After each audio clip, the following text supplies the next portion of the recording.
Hello மக்களே, வணக்கம். Welcome back to my channel. நம்ம இந்த பதிவில் என்ன பார்க்க போகிறோம்னா, வெற்றிலை தீபத்தை பற்றி நம்ம பார்க்க போகிறோம். வெற்றிலை தீபம் ஏற்றுவதால் என்ன நன்மைகள் உண்டாகும், அதை பற்றி நம்ம இந்த வீடியோவில் பார்க்கலாம். வாங்க போகலாம். ஹலோ மக்களே, நாங்கள் இருக்கிறது ஈஸ்ட் ஆஃப்ரிக்கா, யுகாண்டாவில். வெற்றிலை தீபம். வெற்றிலை காம்பில் பார்வதி தேவியும், வெற்றிலையின் நுனியில் லட்சுமியும், நடுவில் சரஸ்வதியும் வாசம் செய்தவாய் என்றது ஐதீகம். வெற்றிலை தீபம் போடுறதுக்கு நமக்கு 6 வெற்றிலை எடுத்துக்கணுங்க. அது பார்த்திங்கன்னா நல்ல வெத்தலையாக எடுத்துக்கணும். நுனி கிழியாமல் இருக்கணும். நுனி கிழியாமல் தாங்க வெத்தலை போடணும். காம்பை மட்டும் கிள்ளி எடுத்துட்டு, இப்போ நம்ம 6 அகல் விளக்கு வச்சுருந்தோன்னா, இல்லை வேல் விளக்கு வச்சுருந்தீங்கன்னா, அந்த காம்பை எடுத்து அந்த அகலில் உள்ளே போட்டுக்க வேண்டிதான். நம்மக்கிட்ட நெய்யோ இல்லைன்னா நல்லெண்ணெய்யோ இருந்தால் அந்த அகல் விளக்கில் ஊற்றி திரிச்சல் போட்டு வச்சுக்கணும். நம்ம செவ்வாய்க்கிழமை அன்றைக்கி பார்த்திங்கன்னா முருகப்பெருமானை வழிபட்டால் நம்மளோட வாழ்வில் நல்ல உயர்ந்த நிலைக்கு நம்ம போவோம்னு நம்ம முன்னோர்கள் சொல்லியிருக்காங்க.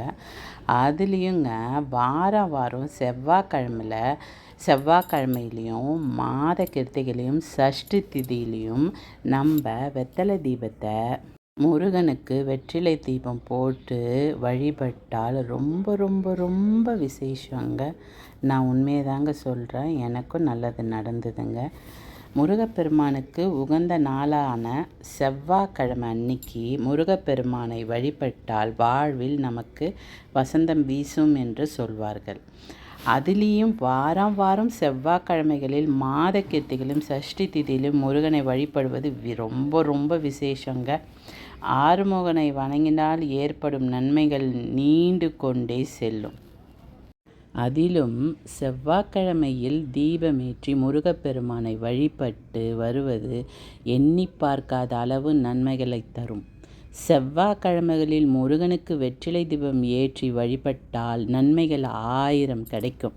என்னென்ன நன்மைகள் பார்த்தோன்னாங்க, நம்ம நினச்ச காரியம் மனசில் நின்றுக்குன்னு வெற்றிலை போட்டு ஏற்றினோன்னா கண்டிப்பாக அது நடக்கும். 9 வாரம் 5 வாரம் அந்த மாதிரி வாரக்கணக்கிலையும் சிலவங்க ஏற்றுவாங்க. முக்கியமாக சொல்லணும்னு பார்த்திங்கன்னா, குழந்தை வரம் வேண்டிக்கிட்டு இருப்பாங்க. ப்ளஸ் வீடில் நலம் தகராறு எதுனா இருந்தால் அந்த மாதிரி புது வீடு வாங்கிறதுக்கான அறிகுறிகள் எல்லாமே இந்த செவ்வாயில் வெற்றிலை தீபம் ஏற்றினோன்னா அவ்வளவும் நன்மைகள் நமக்கு கிடைக்கும். முருகனை வழிபடும் முறையை பற்றி நம்ம பார்க்கலாம். ஒன்றுமே கிடையாதுங்க. நம்ம முருகனுடைய ஃபோட்டோ இருந்தால் போதும். இல்லைன்னா சின்னோண்டு 3 அடியோ 7 அடியோ 6 அடியோ அது இருந்தால் போதும். அதை சுத்தப்படுத்தி அபிஷேகம் பண்ணுறவங்க பண்ணுவாங்க.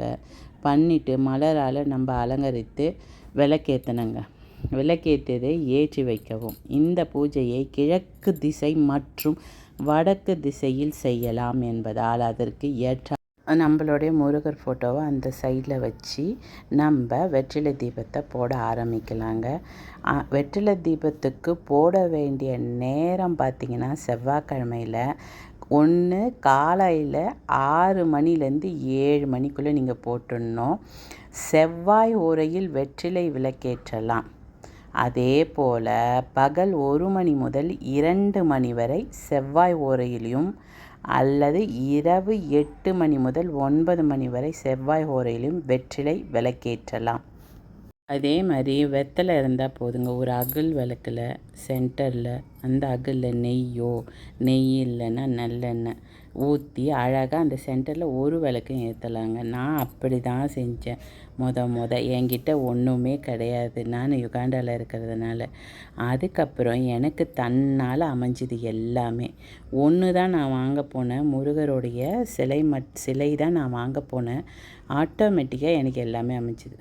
பார்த்திங்கன்னா, பெரிய சர்ப்ரைஸ் என்னென்னா, வேல் விளக்கு எனக்கு ஒரு ஃப்ரெண்டு வாங்கி கொடுத்துருந்தாங்க. ஸோ அது நான் வாங்கலை, என்னோடய ஃப்ரெண்டு இந்தியாவிலேருந்து வாங்கி இங்கே வராங்கன்ட்டு எனக்கு கொடுத்துருந்தாங்க. பாருங்கள், இது எல்லாமே தன்னால் அமைஞ்சுது. நான் ஒரே ஒரு சிலை, சின்ன சிலை பாருங்கள், முருகர் சிலை தான் வாங்க போயிருந்தேன். என் வீட்டுக்கு முறையாக வந்த முருகர் வந்து மலேசியாவிலேருந்து வந்த முருகர். அதுக்கு அடுத்தது அந்த சின்ன சிலை முருகர். அதுக்கப்புறம் ஆட்டோமேட்டிக்காக எல்லாமே எனக்கு அமைஞ்சுதுங்க. நீங்களும் வெற்றிலை தீபம் போட்டு நீங்களும் அந்த பயனை பெறுங்க. அன்றைக்கி நான் முருகருக்கு படைச்சிட்டு வெற்றிலை தீபம் போட்டு பசங்களுக்கு லீவ் அப்போது, ஸோ கோயிலுக்கு போகலான்னு சொல்லிட்டு போயிருந்தேன். இங்கே பார்த்தீங்கன்னா முருகர் கோயில் கிடையாது. ஸோ பெருமா கோயில் போகலாமே அப்படின்ட்டு மனசு தோணுச்சு. ஸோ அன்றைக்கி போன வீடியோ தான் இது. ஸோ அன்றைக்கி பிரசாதம், கேலண்டர் எல்லாம் கொடுத்துருந்தாங்க.